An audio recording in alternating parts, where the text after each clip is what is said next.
César Hildebrand, la tradición de robar. Lo pudo todo, superó barreras, prejuicios, desayunos de pan y té, las diversas tentaciones depresivas de la miseria, y un día inverosímil, ganado a punta de ruegos y empeño, se fue a Stanford a estudiar. Conoció a Eliane, una judía pelirroja y brillante, y también pudo con ella. Podría muchos años más tarde con la presidencia, pero no podría con la tradición. La tradición en el Perú, con raras excepciones, es que los mandatarios se aprovechen, calculen como zorros las presas de la obra pública, susceptibles de un mordisco, asalten diligencias, exijan diezmos, ocupen residencias inexplicables. La etapa colonial fue un periodo de aprendizaje, como nos lo recuerda Alfonso Quirós.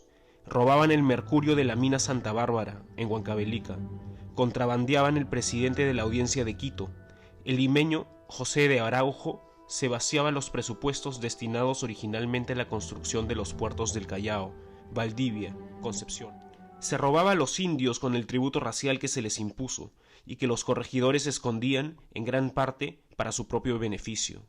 Los juicios de residencia eran inútiles, ya que se hacían entre hermanitos del mismo círculo de patronazgo. El puesto de virrey podía comprarse. El conde Cañete compró el de mandamás del Perú por 250,000 pesos, pero se murió en el viaje a Lima. Los indultos se remataban y podían llegar a costar 4,000 pesos, con lo que puede hablarse de la conducta virreinal y casi hereditaria del doctor García. Robaban los veedores, los curas, los oidores, los recaudadores de impuestos, los aduaneros, los gobernadores, los curacas aliados de la administración, los mineros del azogue, y hasta por derecho de entierro se cobraba una yapa codiciosa. Robó el conde de Superunda, y grande ladrón y encubridor de aves rapaces fue Amat y Junyent, el de la Perricholi, y se robaban inmensas cantidades a la corona española ocultando la plata sin sellar, extrayéndola de la contabilidad oficial. Y la República, allí se robó desde el primer instante. Gran parte de lo expropiado a los españoles, siguiendo la política de Monteagudo, con la anuencia de José de San Martín, fue a parar a manos del militarismo que reclamaba compensación por sus sacrificios.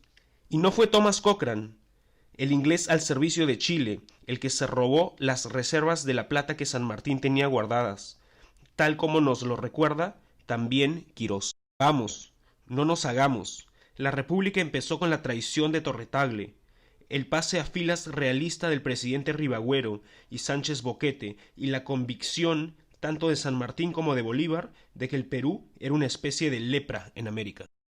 José Faustino Sánchez Carrión, el llamado Solitario de Sayán, convertido en casi santo por la leyenda patriótica, se hizo de varias propiedades otorgadas por el propio Bolívar.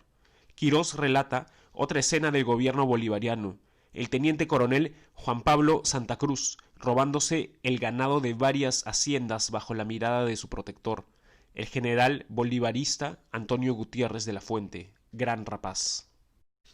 Así empezamos.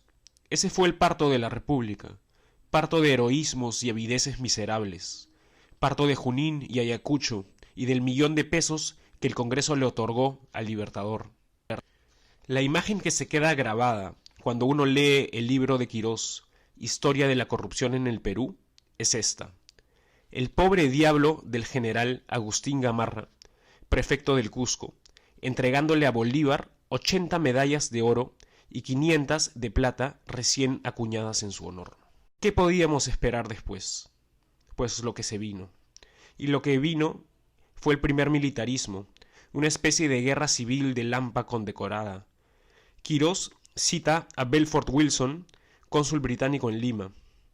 Los peruanos pueden verdaderamente ser considerados como los napolitanos y los mexicanos, los rusos de América.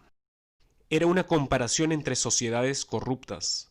Hasta la llamada presidenta, Francisca Zubiaga, esposa de Agustín Gamarra, peleó por los intereses del sector harinero que la auspiciaba. Hasta Ramón Castilla tuvo una actitud blanda con el contrabando licorero cuando fue subprefecto de Tarapacá en 1829. Quirós cita a Albert Jewett, representante diplomático de los Estados Unidos en Lima, calificando al gobierno de Castilla como corrupto, desleal e insolente, y cuyo gabinete estaba integrado por ladrones audaces y sin escrúpulos.